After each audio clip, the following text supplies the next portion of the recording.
Salut à toi, salut podcast numéro 26,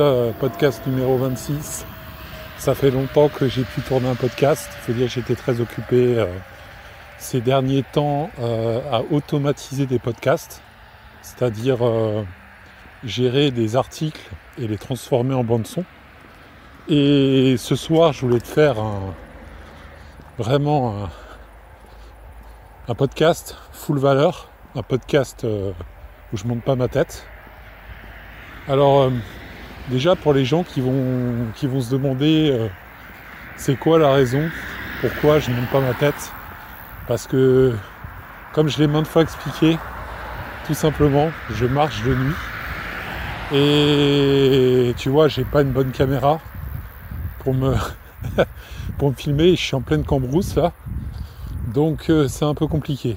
Mais j'ai des surprises pour la rentrée. Petit spoiler, je vais probablement montrer ma tronche. D'ici la rentrée, il y aura plein de surprises qui vont arriver. Donc, je sais que si tu traînes par là, tu dois être un des premiers auditeurs de ce podcast, puisque ma chaîne, là, elle n'a pas beaucoup d'abonnés. Mais j'avance petit à petit. Et j'avance notamment aussi grâce au fait que, excuse-moi, je suis un peu pris depuis une semaine là, ça se calme. Je te disais oui, là j'ai vraiment creusé l'idée cet après-midi d'automatiser beaucoup plus ma production de contenu et surtout je vais te faire déjà un point de la situation. Après je vais te dire vraiment c'est quoi ma vision de l'automatisation aujourd'hui pour te délivrer vraiment une full valeur dans ce podcast, et ensuite quelles sont les perspectives d'avenir en point 3 et qu'est-ce que je compte mettre en place justement. Déjà je vais point 1, l'état des lieux, c'est que j'ai commencé le SEO il y a 2 ans et à cette époque là malheureusement ou heureusement je te dirais plutôt, ChatGPT n'était pas encore super développé, on écrivait tous les articles, on les écrivait vraiment à la main.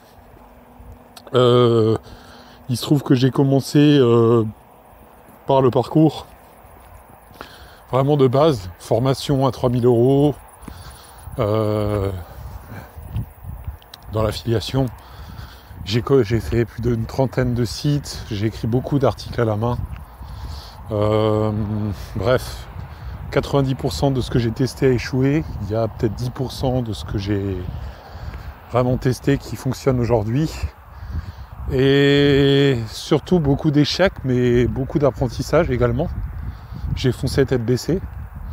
Et aujourd'hui, mon blog principal, avec juste de l'affiliation Amazon, mon site internet, il génère entre 500 et 1000 € par mois. Ça dépend, il y a des fluctuations. Donc voilà, ça c'est au bout de 2 ans. Ça fait vraiment... c'était vraiment compliqué. C'était vraiment un parcours très éclectique. Alors après, je suis allé vraiment sur une niche hyper technique et j'ai très peu de volume, peu de trafic sur mon site, environ 4000 visiteurs par mois. Mais comme c'est très très qualifié, ça ramène beaucoup de pognon du coup.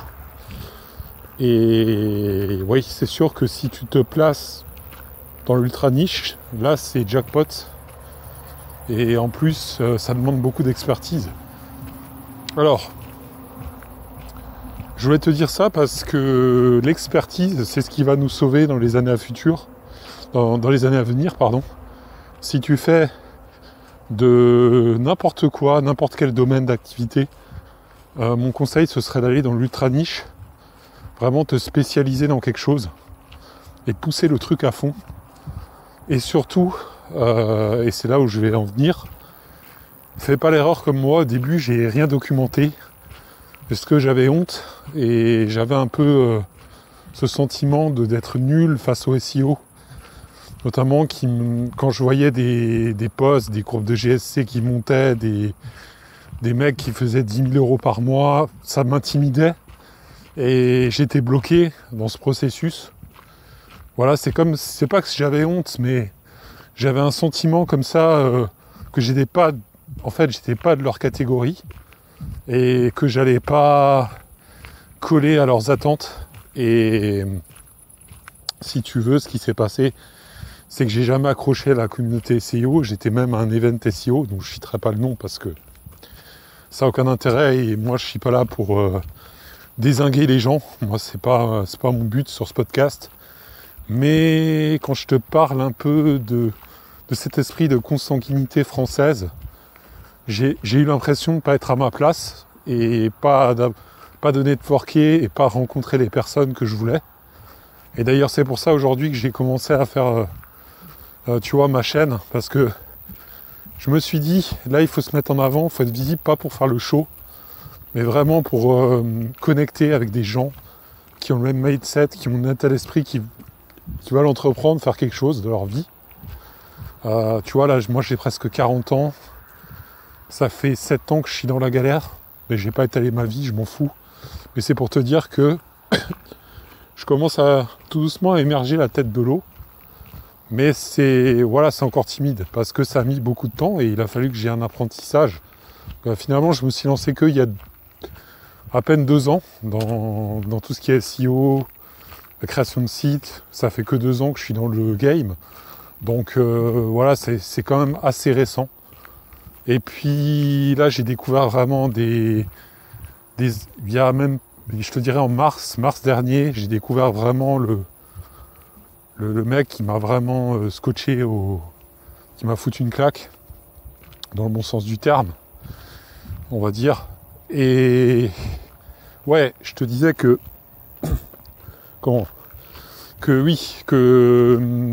aujourd'hui, il faut créer beaucoup de contenu, mais pas du contenu pourri. Et c'est ça tout l'enjeu de l'automatisation intelligente, pas les outils qu'on te vend pour créer du texte et publier sur des pages HTML.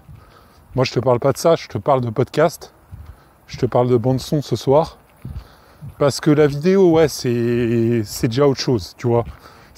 Imagine, tu es sur plusieurs niches, tu peux créer des avatars, mais vaut mieux que tu sois focus sur un truc pendant un mois, tu vois, que tu sois dispersé, et après, tu fais rien parce que t'es partout.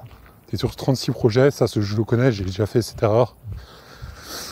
Et ouais, donc création de podcast automatisé, aujourd'hui, vraiment, à mon sens, t'as plein d'outils pour point numéro 2, on arrive.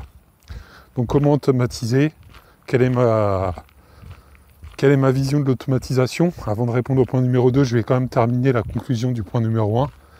C'est que face à toute cette déferlante dans mon parcours, ce que j'ai remarqué, c'est que il y a pas 36 solutions, il faut automatiser. Et j'avais même délégué à Madagascar. J'avais payé du contenu pour des humains, c'était pas terrible. Ensuite, qu'est-ce que j'ai fait encore comme erreur que je peux te dire? J'ai fait des niches qui n'étaient pas bankable. J'avais pas cette notion de branding, pas cette notion de marque, de mise en avant. Tout ça, c'était des notions, comme j'ai fait une formation purement affiliation, des notions qui étaient étrangères et c'était vraiment axé sur les quick wins. Donc, après, heureusement que comme j'avais un passé d'éditorialiste, qui savait quand même faire un planning édito, ça m'a un peu sauvé. Mais avec maintenant l'IA qui arrive, il va falloir que je me recycle. Et notamment dans tout ce qui est pour la production de contenu, aujourd'hui elle me prend vraiment quelques minutes. Tu vois, c'est super rapide. Et point numéro 2, j'en viens au point numéro 2, face à cette déferlante de contenu, comment on automatise? Aujourd'hui, tu as plusieurs outils pour automatiser. Personnellement, aujourd'hui, j'utilise Notebook KLM, qui est super, qui peut résumer tes articles en faisant des podcasts. Alors, c'est 2 IA qui se renvoient la balle et qui font un mini résumé sous forme de podcast. Et c'est très, très compréhensible. Pardon. Tu vois, je suis enrhumé. C'est hyper compréhensible. Et c'est super bien résumé parce que ça va à l'essentiel, ça résume hyper bien les choses. Et ça, je voulais te dire, c'est banco. T'as vraiment deux options. Donc tu as une option qui est gratuite. Tu peux faire trois podcasts par jour. Tu es limité à 3 podcasts par jour. Et tu as l'option payante, tu peux en faire une vingtaine. Donc tu me diras, c'est pas beaucoup, mais si par exemple tu as un site de 100 pages, tu veux faire le résumé de tes 100 pages, ben tu fais, tu en as 20 par jour. En 5 jours, tu as fait tes 100 podcasts, quoi. Alors, des fois, tu auras des problèmes de sortie, il faudra que tu le relances, parce que c'est de l'IA, c'est autogénéré. Ça peut bugger. Moi, ça m'est arrivé aux États-Unis parce que je fais un site en anglais. Donc, je fais un site media branding aux États-Unis. Et ça peut bugger parce que des fois, ça fait des trucs bizarres. Donc, il faudra que tu relances plusieurs fois l'audio. Moi, je laisse l'audio de base. Parce que j'ai déjà essayé des prompts à l'intérieur. Tu peux aussi customiser. Mais j'ai laissé vraiment l'audio de base. Et j'ai pris la version bien sûr payante, qui est à peu près à 29, si je te dis pas, 29 € par mois, si je te dis pas de bêtises. Après, ce qui est bien, c'est que tu as plus d'espace de stockage aussi sur ton drive, sur ton cloud. Et ça, si tu veux vraiment créer du contenu rapidement, et le résumé, c'est génial. Donc, ils appellent ça aussi un RAG. Donc tu vas pouvoir mettre tes documents, croiser les sources, mettre plusieurs documents, faire des synthèses, etc. etc. Bon, moi pour l'instant, NotebookLM, moi je m'en sers juste pour faire le résumé de mes articles.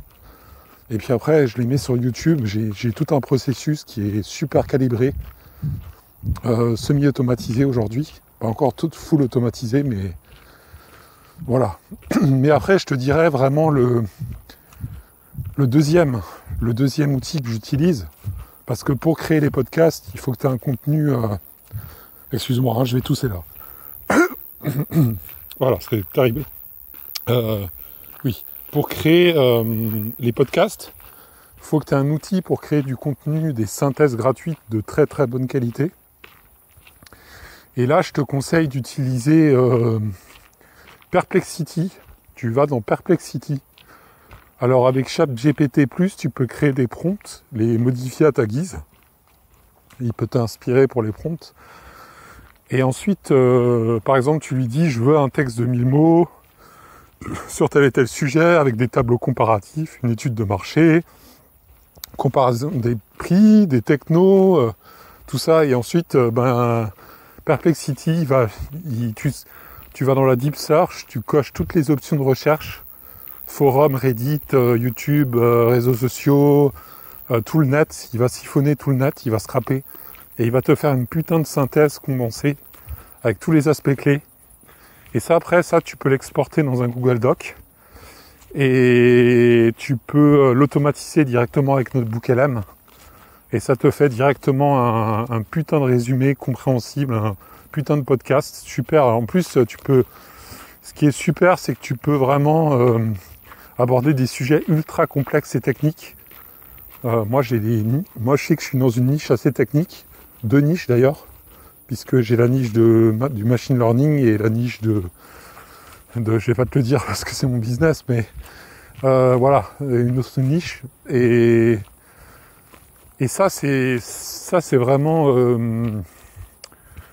précieux parce que ça fait gagner énormément de temps.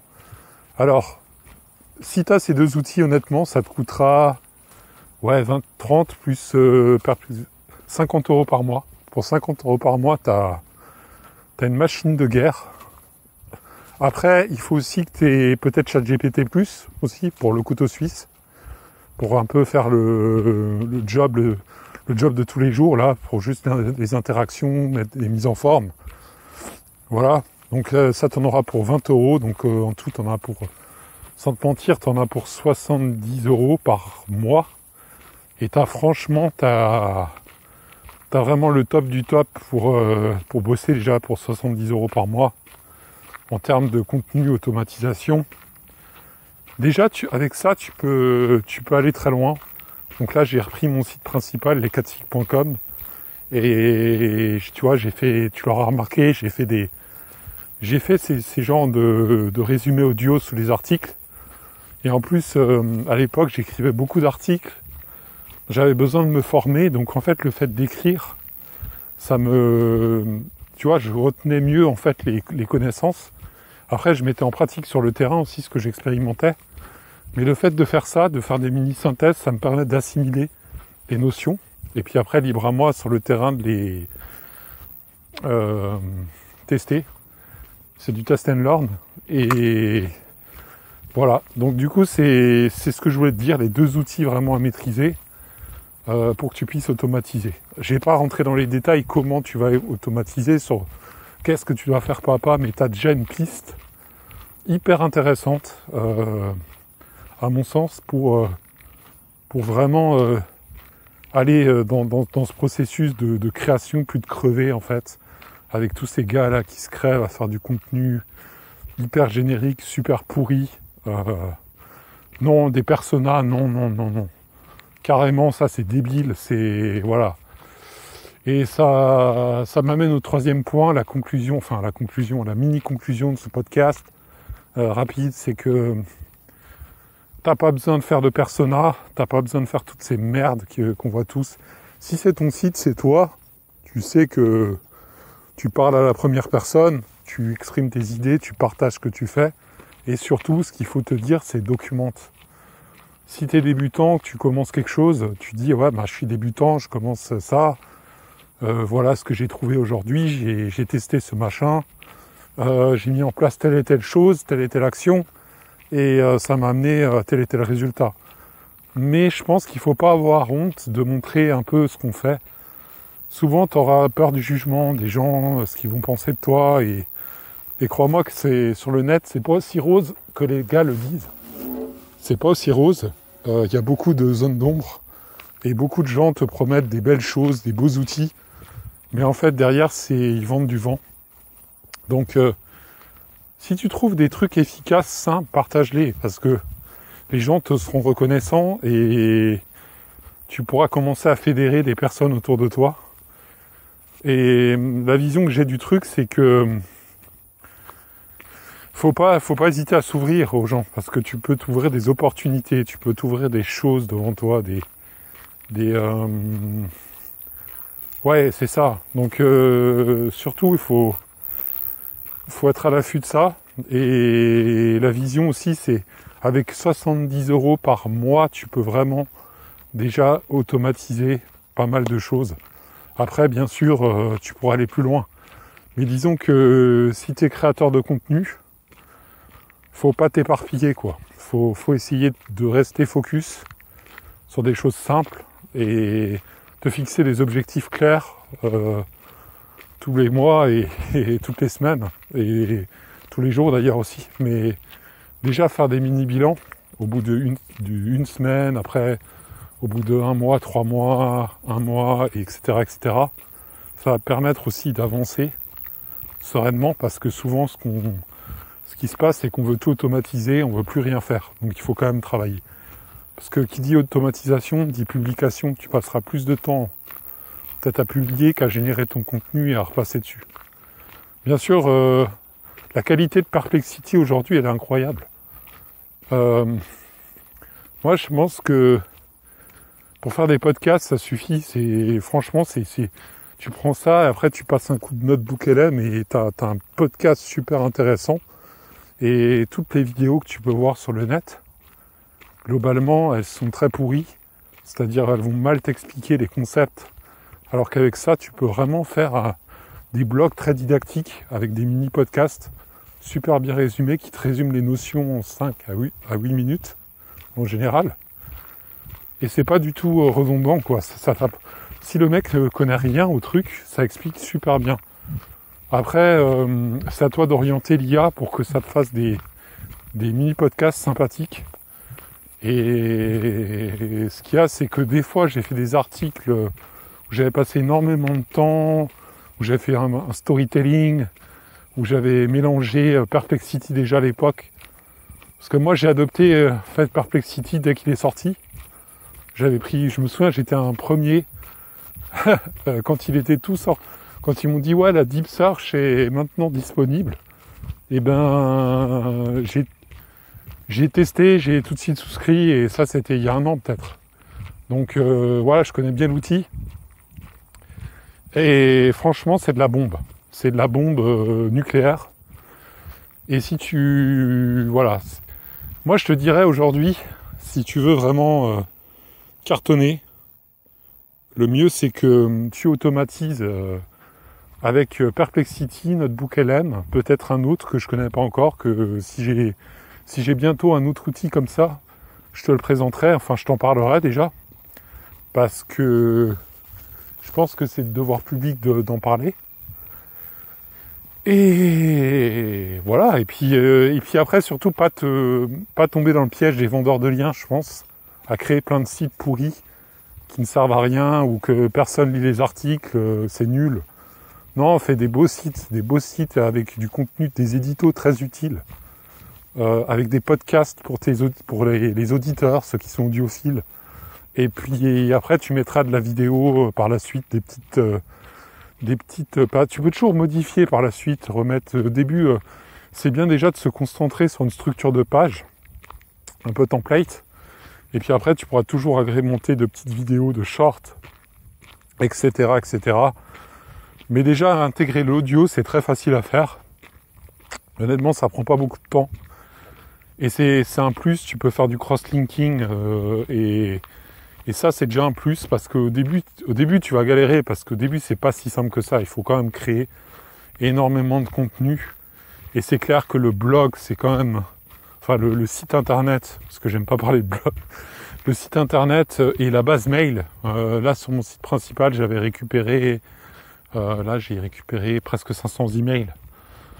Donc, je sais qu'il y a encore une marge de progression, mais la fidélisation, les emails, c'est hyper important. Ce qui va permettre de faire du repeat business derrière. Et voilà. Et donc, du coup, si tu es dans cette démarche-là, tu es plutôt dans une démarche qualitative. Donc, ça sert à rien de faire 50 sites. Si tu en fais 10, super, ça vaudra largement 100 sites pourris. Tu vois, c'est toujours la même chose, quoi. Après, c'est sûr que il faut que tu en lances pas mal, 20 ou 30, pour voir un peu ce que ça donne, tester des choses. Perso, pour l'instant, je suis juste resté sur WordPress parce que c'était le truc le plus simple. Je voulais créer énormément de contenu et j'avais pas de flux automatisé avec d'autres choses. Mais si tu connais une manière de bosser autre, plus rapide, contacte-moi. Moi, je suis intéressé par tout ce qui est processus d'automatisation. Voilà, je t'ai partagé un peu mon tips. Donc, si toi, tu utilises autre chose, t'es efficace, t'as un autre plan à me suggérer pour que je puisse aller plus vite, mais sans perdre trop de qualité, eh ben, je suis ouvert. Tu me contactes, les4cycles.com. On papote pendant 30 minutes, il y a un calendrier qui s'ouvre. J'ai pas trouvé un meilleur système pour l'instant, mais voilà, tu réserves ton créneau et puis les 30 minutes au plus. Hein. J'ai mis 30 minutes à titre indicatif. Bon, c'est un peu pour réseauter, pour faire le tour. Et puis bientôt, je vais intégrer de nouvelles communautés. Donc, ouais, il va se passer pas mal de choses, je pense, en ce moment. Donc, écoute, je vais pas t'embêter plus longtemps. J'espère que ce petit podcast là, que je viens de faire, ça t'a vraiment inspiré. Et puis on se dit à bientôt. Passe une bonne soirée ou une bonne journée, peu importe où tu es connecté dans le monde. Et prends soin de toi et à bientôt. Ciao, ciao.